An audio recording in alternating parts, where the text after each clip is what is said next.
അപ്പൊ എന്റെ പുതിയ വീഡിയോയിലേക്ക് എല്ലാവർക്കും സ്വാഗതം. നമ്മളിപ്പോ ഇന്ന് പറയാൻ പോണത് എന്താന്ന് വെച്ച് കഴിഞ്ഞാല് ഓയിലി സ്കിന്നാർക്കും അതുപോലെ തന്നെ കോമ്പിനേഷൻ സ്കിന്നാർക്കും ഒരുപോലെ സ്യൂട്ട് ആവുന്ന രണ്ട് പ്രൊഡക്ട്സിനെ പറ്റിയിട്ടാട്ടോ. അപ്പൊ നമുക്ക് എങ്ങനെ വീഡിയോയിലോട്ട് കിടക്കാം.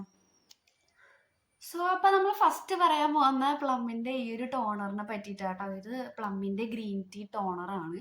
ഇതൊരു ആൽക്കഹോൾ ഫ്രീ ആയിട്ടുള്ളൊരു ടോണറാണ്. നമ്മൾ ഈ ഓയിലി സ്കിന്നാർക്കും അതുപോലെ കോമ്പിനേഷൻ സ്കിന്നാർക്കും ഒരുപോലെ വർക്ക് ആവുന്ന ഒരു സാധനം കേട്ടോ. നമ്മുടെ സ്കിന്നിൽ ഉണ്ടാവുന്ന പിമ്പിൾസിന്റെ ബ്രേക്ക്ഔട്ട്സ് അതുപോലെ തന്നെ ആക്നെ കാര്യങ്ങൾ അതൊക്കെ നല്ല രീതിക്ക് കുറക്കാനായിട്ട് ഈ സാധനം ഹെൽപ്പ് ചെയ്യും കേട്ടോ. അതുപോലെ തന്നെ നമ്മുടെ സ്കിന്നിൽ ഉണ്ടാവുന്ന പോഴ്സ് അതൊന്ന് ടൈറ്റ് ചെയ്യാൻ വേണ്ടിയിട്ട് ഇത് അത്യാവശ്യം നല്ല രീതിക്ക് ഹെൽപ്പ് ചെയ്യും. ഒരു ബിഗിനർ ഫ്രണ്ട്ലി ആയിട്ടുള്ള ടോണർ നോക്കുന്നവരാണെന്നുണ്ടെങ്കിൽ ഇത് നല്ലൊരു ഓപ്ഷനാണ്. നമ്മുടെ സ്കിന്നിന് അത്യാവശ്യം ഹൈഡ്രേഷൻ തരാനും കാര്യങ്ങളൊക്കെ ഇത് നല്ല രീതിക്ക് ഹെൽപ്പ് ചെയ്യും കേട്ടോ. അപ്പൊ ഇത് യൂസ് ചെയ്യുന്ന എങ്ങനെയാന്ന് വെച്ച് കഴിഞ്ഞാൽ ഇതേ ഇവിടെ ജസ്റ്റ് പ്രസ് ചെയ്യുന്നൊരു സ്ഥലമുണ്ട്. നമ്മളപ്പോൾ ജസ്റ്റ് ഒന്ന് പ്രസ് ചെയ്യുമ്പോഴത്തേനും ഇത് ഓപ്പൺ ആവും. നമുക്ക് എന്നിട്ട് ഒരു 2 to 3 ഡ്രോപ്സ് കയ്യിലെടുക്കാം. എന്നിട്ട് ജസ്റ്റ് ഒന്ന് ഇത് ചെയ്തിട്ട് ഇതിലൊന്ന് ആക്കിയിട്ട് ജസ്റ്റ് ഒന്നിങ്ങനെ ടാബ് ചെയ്ത് കൊടുക്കാം. ഇങ്ങനെ ജസ്റ്റ് ഇങ്ങനെ ഒന്ന് ടാബ് ചെയ്ത് കൊടുക്കാം കേട്ടോ. ഇനിയിപ്പോൾ കോട്ടൺ പാഡ് ഉള്ളവരാണെന്നുണ്ടെങ്കിൽ നമ്മൾ ഇത് അതിലോട്ട് ഇട്ടിട്ട് നമുക്ക് ജസ്റ്റ് ഒന്ന് ഇങ്ങനെ ഒപ്പിക്കൊടുത്താൽ മതി. ഇപ്പം ഞാൻ കോട്ടൺ പാഡ് സാധാരണ യൂസ് ചെയ്യാറില്ല, അതുകൊണ്ട് ജസ്റ്റ് ഒന്ന് ഇങ്ങനെ ടാബ് ചെയ്ത് കൊടുക്കുന്നുണ്ട്. അതുപോലെ തന്നെ നമ്മുടെ സ്കിന്നിലുണ്ടാവുന്ന എക്സസ് ഓയിൽ കാര്യങ്ങളൊക്കെ ഉണ്ടല്ലോ, അതൊക്കെ ഒന്ന് കൺട്രോൾ ചെയ്യാൻ വേണ്ടിയിട്ടും നമ്മുടെ ഈ മുഖത്ത് ഒത്തിരി ഓയിലി ആയിട്ട് തോന്നാതിരിക്കാൻ വേണ്ടിയിട്ടൊക്കെ ഇത് ഒത്തിരി ഹെൽപ്പ് ചെയ്യും കേട്ടോ. അപ്പം നമ്മൾ ഫസ്റ്റ് ചെയ്യേണ്ടത് എന്താണെന്ന് വെച്ച് കഴിഞ്ഞാൽ ഫേസ് നല്ല രീതിക്ക് ഒന്ന് വാഷ് ചെയ്തെടുക്കുക. ഒന്ന് ഫേസ് വാഷോ അല്ലെങ്കിൽ എന്തെങ്കിലും ക്ലെൻസർ വെച്ചിട്ട് ജസ്റ്റ് ഒന്ന് ക്ലെൻസ് ചെയ്യുക. എന്നിട്ട് അതിന് ശേഷം നമുക്ക് ഈ ടോണർ അപ്ലൈ ചെയ്ത് കൊടുക്കാം കേട്ടോ. ഇത് നിങ്ങൾക്ക് ഡെയിലി നിങ്ങളുടെ ഇഷ്ടത്തിനനുസരിച്ച് ഇപ്പം മോർണിംഗും നൈറ്റും ഉപയോഗിക്കാം. അല്ലെന്നുണ്ടെങ്കിൽ രാവിലെ മാത്രമോ അല്ല രാത്രി മാത്രമായിട്ട് നിങ്ങൾക്ക് യൂസ് ചെയ്യാം കേട്ടോ. ഡെയിലി യൂസ് ചെയ്യുകയാണെങ്കിൽ നല്ല റിസൾട്ട് ഉണ്ടാവും കേട്ടോ. നെക്സ്റ്റ് നമ്മൾ പറയുന്നത് എന്താണെന്ന് വെച്ച് കഴിഞ്ഞാൽ പ്ലമ്മിൻ്റെ ഈ ഒരു ഗ്രീൻ ടീ മോയ്സ്ചറൈസറിനെ പറ്റിയിട്ടാട്ടോ. അത്യാവശ്യം ഒരു ഓയിലി സ്കിന്ന് അതുപോലെ തന്നെ കോമ്പിനേഷൻ സ്കിന്നുകാർക്ക് പറ്റിയിട്ടുള്ള ഒരു നല്ലൊരു ഓയിൽ ഫ്രീ ആയിട്ടുള്ള മോയ്സ്ചറൈസർ തപ്പുകയാണെന്നുണ്ടെങ്കിൽ ഇത് നല്ലൊരു ഓപ്ഷനാണ് കേട്ടോ.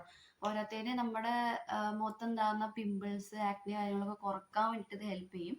അതുപോലെ തന്നെ നമ്മുടെ മുഖത്തുണ്ടാകുന്ന ഈ പോഴ്സ് കാര്യങ്ങളൊക്കെ ഒന്ന് ടൈറ്റപ്പ് ചെയ്ത് നമ്മളെ എന്താ പറയുക സ്കിന്നിനൊന്ന് ഹൈഡ്രേറ്റ് ചെയ്ത് വെക്കാൻ വേണ്ടിയിട്ട് ഈ ഒരു മോയ്സ്ചറൈസർ ഹെൽപ്പ് ചെയ്യും കേട്ടോ.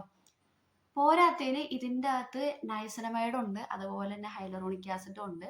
നമ്മുടെ സ്കിന്നിലുണ്ടാവുന്ന ഡാർക്ക് സ്പോട്ട്സ് കാര്യങ്ങളൊക്കെ ഉണ്ടെങ്കിൽ അതിനൊന്ന് റിഡ്യൂസ് ചെയ്ത് സ്കിന്നിനൊന്ന് ഫ്രഷ് ആക്കി വെക്കാനും അതുപോലെ തന്നെ ബ്രൈറ്റൻ ചെയ്യാനൊക്കെ ഈ നൈസിനമൈഡ് ഹൈലറോണിക് ആസിഡ് ഹെൽപ്പ് ചെയ്യും കേട്ടോ.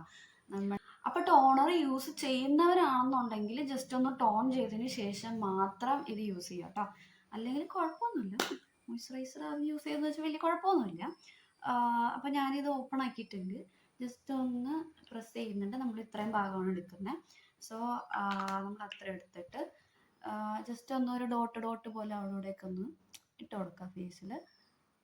അതിന് ശേഷം പയ്യെ ഒന്ന് മസാജ് ചെയ്ത് കൊടുക്കാം കേട്ടോ. ജസ്റ്റ് ഇങ്ങനെ ഒന്ന് എല്ലായിടത്തോട്ട് എന്നിട്ട് ഒന്ന് അപ്ലൈ ചെയ്ത് കൊടുക്കാം. ഇങ്ങനെ ഒന്ന് അപ്ലൈ ചെയ്യാം.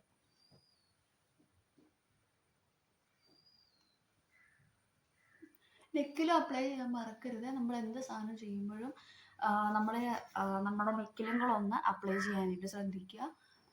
നമ്മൾ അതിനെ മാത്രം അങ്ങനെ ഒറ്റക്കാക്കി ഒന്നും വിടരുത്. ചെയ്യുമ്പോൾ നമ്മൾ എല്ലായിടത്തും ചെയ്യാം.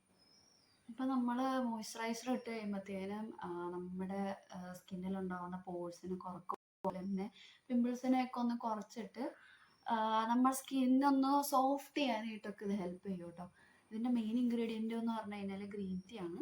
ഗ്രീൻ ടീ അത്യാവശ്യം പോഴ്സും കാര്യങ്ങളൊക്കെ ഉള്ളവർക്ക് വർക്ക് ചെയ്യുന്നൊരു സാധനം കേട്ടോ. ഗ്രീൻ ടീയുടെ എക്സ്ട്രാക്റ്റും കാര്യങ്ങളൊക്കെ ഇതിലുണ്ട്. അപ്പം നമുക്ക് എല്ലായിടത്തും ഒന്ന് അപ്ലൈ ചെയ്ത് കൊടുക്കാം കേട്ടോ. അപ്പൊ ഇന്ന് നമ്മൾ പറഞ്ഞത് ഈ രണ്ട് പ്രൊഡക്ട്സിനെ പറ്റിയിട്ടായിരുന്നു. അപ്പൊ ഇതിന് മുന്നേ ഇത് ഉപയോഗിച്ചിട്ടുള്ള ആൾക്കാരാണെന്നുണ്ടെങ്കിൽ ഉറപ്പായിട്ട് നിങ്ങളുടെ അഭിപ്രായം കമന്റ് ബോക്സിൽ അറിയിക്കുക. അതുപോലെ തന്നെ ഇനി ഉപയോഗിക്കാൻ പോകുന്ന ആൾക്കാരാണ് നിങ്ങളെന്നുണ്ടെങ്കിൽ തീർച്ചയായിട്ടും ഒരു പാച്ച് ടെസ്റ്റ് ചെയ്തിട്ട് മാത്രം യൂസ് ചെയ്ത് തുടങ്ങുക. അപ്പൊ എല്ലാവരും ഹെൽത്തി ആയിട്ടിരിക്കുക, സേഫ് ആയിട്ടിരിക്കുക. അപ്പൊ നെക്സ്റ്റ് വീഡിയോ കാണാനായിരിക്കും. ബൈ.